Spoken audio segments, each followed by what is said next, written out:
Shalom, hello, and welcome to this week's online Chumash Rashi Shir. My name is Rabbi Johnny Solomon. I'm the virtual rabbi, and this shir is dedicated in memory to Yudaleh ben Shmuel, my dear friend Lenny Borja.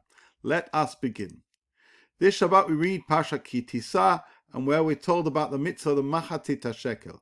Zeyitnu kol ha'aver al pekudim Machatzit HaShekel b'shekel HaKodesh. This they shall give, everyone who gives through the counting half a shekel according to the holy shekel.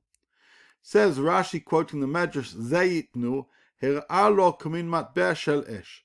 God showed Moshe a sort of coin of fire, umishkala machatzit shekel, whose weight was a half a shekel, for omer lo kazeyitnu. And God said to Moshe, this is what I want you to give. The question is, why does HaKadosh Baruch Hu need to show Moshe a matbeh shel esh, a coin of fire? That wasn't what Moshe was instructed to get the people to give. The people had to give a machatzit shekel, but what's a coin of fire all about?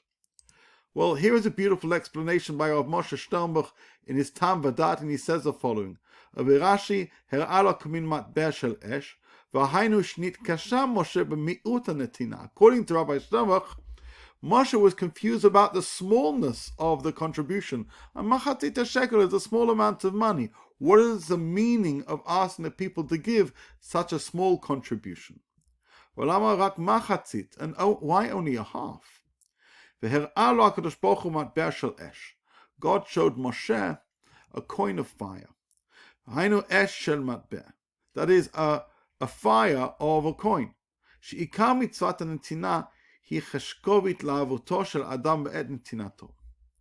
Rabbi Sternbuch explains, what is the main thing you're giving? It's not the amount of money. It's the passion that you give the money with. It's the enthusiasm you have when making a contribution. That's really what God wants to see. That commitment, that enthusiasm, that willingness to give. Therefore, what's the half a shekel? Half of it's physical, but half of it is spiritual. It's a spiritual commitment that comes from the person. From this fire, it's formed. It's a fire of the uplifting of the soul. Isn't that beautiful? Let's move on. We move on to a fascinating pasuk. V'yiten el Moshe gechalato ledaber ito b'har Sinai shnei luchot ha'edut luchot even ktuvim be'etzba Elohim. When God had finished speaking with him on Mount Sinai, he gave Moshe the 2 tablets of the testimony, stone tablets written with the finger of God. Now, what is the word kechalato, when he finished speaking? And in particular, says Rashi, the word kechalato is missing a vav. It really should say chaf chaf lamed vav taf vav, as it has there. This word should be spelled kachaloto, but chalato sounds like the word kala, a bride. And this leads Rashi to say the following. It means that God gave the Torah to Moshe like his bride, for the Torah was delivered to him as a bride, as a gift, as a bride to a bridegroom, because otherwise he could not have learnt it in such a short time. We'll come back to that in a second. Another explanation, says Rashi, just as a bride is adorned with the 24 ornaments, a bride generally has all these extra accessories to look beautiful on the day of her wedding, so too a Torah scholar should be adorned with the 24 books of Tanakh. What is all that about? We turn to Rav Moshe Feinstein, and he says a number of beautiful ideas. I want to just dwell on some of them. And he says the following. יש לומר שכמו שלחתן וכלה יש לפעמים דעות אחרות, ואף על פי כן הם מתגברים על המחלוקת, ממשיכים לחיות ביחד, כך הוא בלימוד התורה. Let's explain. First and foremost, the idea of seeing the giving of the Torah like a marriage obviously expresses the idea of love. And that's really what we're supposed to feel when it comes to the Torah. But Rav Feinstein says something incredible here. He says, with a couple, sometimes you see things differently. And sometimes when we learn Torah, we see things differently to the Torah. And just as with every relationship, we have to try and get a sense and change our perspective to appreciate how the other sees the world. So too, that is our responsibility when we learn Torah. And then he adds a further explanation. Why does it talk about the bride and groom? He says, when a bride and groom get married, of course they quickly spend more time together and live together. Aval חיי הנישואין האמיתיים יהיו רק בהמשך. At the end of the day, real married life isn't just a few days after you get married. It's really the years that follows. And he continues to explain, this too is the case with Moshe Rabbeinu. Even when Moshe Rabbeinu was on the Mount Sinai for 40 days, it's like the Sheva Brachos week. So you get to know the Torah, but only as a kala, only as a chosen. The task of the Jewish people was to then spend ensuing 40 years, and truth be told, the years that have come since then, in terms of truly getting to know that beautiful kala called the Torah. So there are a number of other beautiful ideas that Rav Feinstein says, but the idea that we're supposed to relate to Torah as our beloved, the fact is that we don't always see the world the way our beloved sees it, and our task is to reflect on how they see the world and perhaps adapt to that perspective. And how, as it says here, Moshe Rabbeinu's encounter with Torah on Har Sinai was like a Sheva Brachos week when a chassan and kala get to know each other to a certain level. But real married life is what happens afterwards, and real Torah life is what happened afterwards. Let's move on. Now, we're talking here about the Maaseh of the Egel HaZahav. And as we'll see in a second, there seems to be a contradiction. Why? Because Aaron took the golden earrings, right? And from this he fashioned with an engraving tool and made it into a molten calf. From this pasuk, it seems to be that this was the involvement of Aaron, who actually made the Egel HaZahav. And the people said, these are your gods, O Israel, who have brought you up from the land of Egypt. However, 20 verses later, I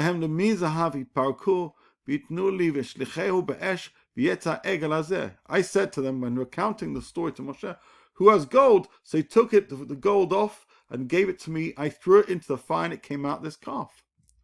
According to the first pasuk, it seems to be that Aaron helped make the Egel HaZahav. According to the second pasuk, sounds like the Egel HaZahav kind of came out of the fire unto itself. And this is what Rashi says. I didn't think it was going to come out, but it came out this way. The key question is, did he make it, or did it somehow magically come out of the fire as such? This is actually a very complicated question, and it's touched on by Rav Baruch Mordechai Ezrachi in his Birkat Mordechai. I want to just point out a couple of things from what he says, although I suggest you look through his Perush with greater care. He frames the stira, the contradiction. He says, how can it be? Either he made it or it happened automatically. And then he raises the question of how could it be that Aaron was so involved in the making of the Egel? And he explains the following. He says, the people wanted a replacement of Moshe. They wanted a replacement of Moshe because he was AWOL. That I was prepared to help with. But then, when I helped, then what happened? They proclaimed, this is the one that took us out of the land of Egypt. He said, that wasn't the plan. So how does he explain the Sukim? As if I was happy to make what they were asking for, a leader or of sort, a representative of a leader.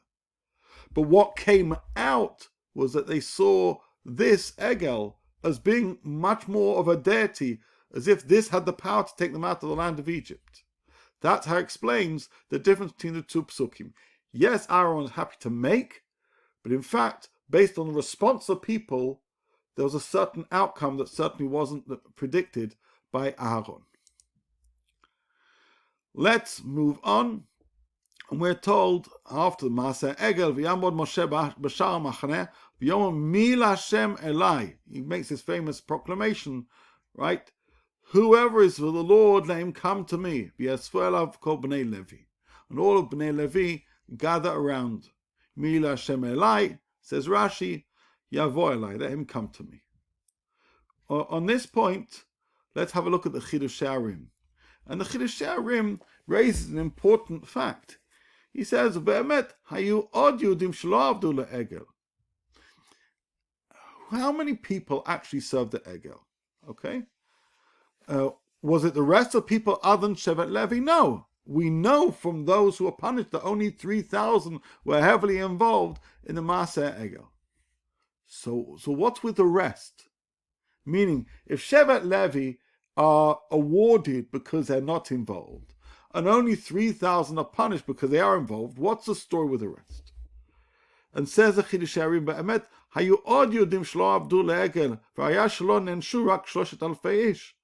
Ela gam ele shelo avdu." He says, however, those who, though they didn't serve, lo haya lehem ha'oz latzet b'gilui neged of the egel. They didn't have the strength to go against those who were serving the egel.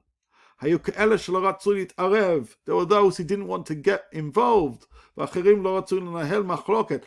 said that you don't want to start an argument. Only Shevet Levi were prepared to stand up.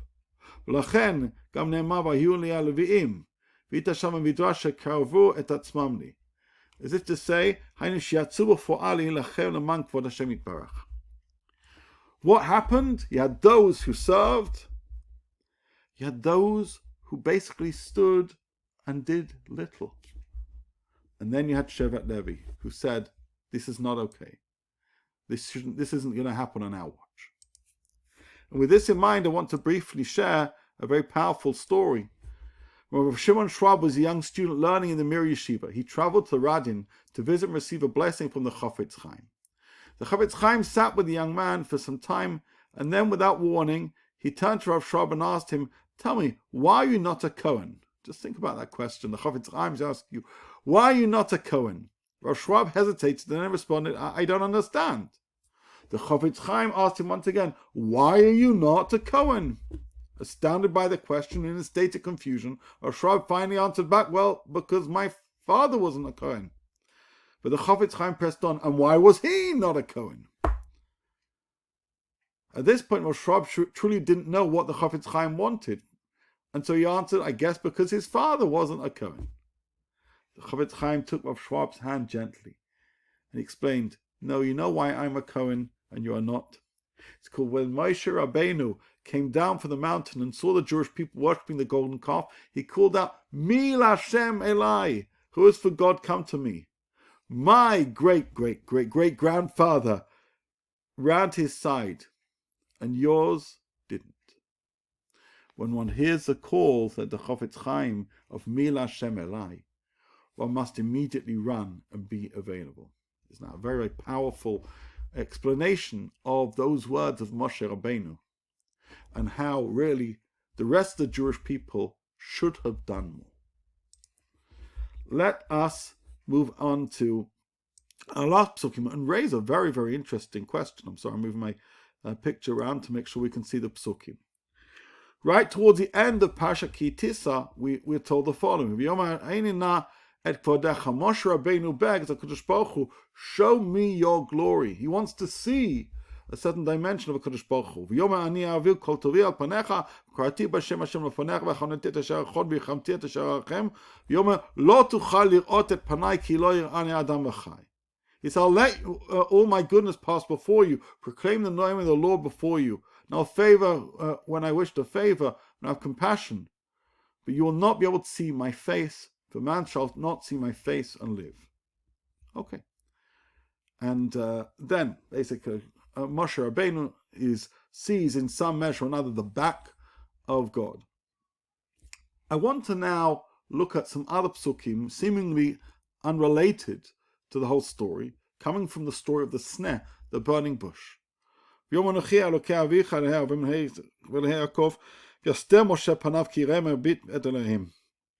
And God speaks to Moshe at the burning bush. This is, of course, much before all this time. What does Moshe do? He hides his face because he's afraid to look forward. Okay? And V'yom Hashem ro'er itet ani ami, and the Kodesh Baruch Hu says, I've seen the afflictions of my people, and basically, I'm going to make sure that they leave Egypt. And on this, the Gemara says something really which is quite startling, maybe even quite frightening. It says, "V'yomer lo tuchal le'ot et panai." What we have in the end of Parshat Ki Tissa, you cannot see my face, but man shall not see my face and live. He says, Rabbi Yoshua ben Kocha, that HaKadosh Baruch Hu said to Moshe, when I wanted to show you my glory at the sneh, the burning bush, you did not want to see it. As the Gemara says, "K'sheratziti lo ratzita." But now you want to see my glory, right? Achshav shata rotzeh, eini rotzeh, I don't. As if, according to the Gemara, Moshe in the end of Ki Tissa makes a request to understand God. And God said, you're asking now, after the Egel? You should have said yes when I asked you to look and see and understand what was going on at the sneh. And that comes to teach us that there are occasions where we have a chance, where we have a golden opportunity, but we need to seize that opportunity because it's not always available second time around. So let's quickly do some chazara. Let's do some revision. We began by speaking about zeyitnu, about the meaning of the machatzit shekel. And the machatzit shekel, half of it is physical, but half of it is spiritual, representing the intlavut, the enthusiasm of giving. We spoke about how the Torah is kakalato, and on that, Moshe Feinstein explains it's all about the passion that we're supposed to have. But the reality is also we don't always see eye to eye with the Torah, and just like with relationships, we have to find a way to achieve that harmony, that shalom bayit in our soul with the Torah. And beyond this, when Moshe Rabbeinu was on Har Sinai, it's like the time of Shera Brachas, where you slowly get to know one another. But really, the ultimate kiyum, the fulfillment of Torah, comes afterwards. So too with the Jewish people. We spoke about how there seems to be a contradiction in terms of the role of Aaron. Did he make the egel, not make the egel? Was it automatic? Did it involve human endeavor? To which Rabbi Ezrachi basically explains, sure, Aaron did physically make, but what it means here is he thought he was making one thing, but what in the end came out in the minds of the people was something else. He thought he was making a replacement Moshe, but in fact they saw it as basically a deity itself. We speak about Mila Shem Elai and the Chidush Ha'arim, that the Jewish people, they were silent. The majority of them did nothing. And we hear from the story of Reb Shimon Schwab, when you hear the call of Mila Shem Elai, you need to make sure that you're there. And finally, we end by saying, Moshe Rabbeinu at the end of Ki Tissa asked to see God, but God basically says, I gave you that chance before, and you turned your head. And we therefore learn, when a Kodesh Baruch Hu gives us a golden ticket of divine comprehension, our job is to say yes and to look straight out and to heed the word of a Kodesh Baruch Hu. I wish you all a Shabbat Shalom.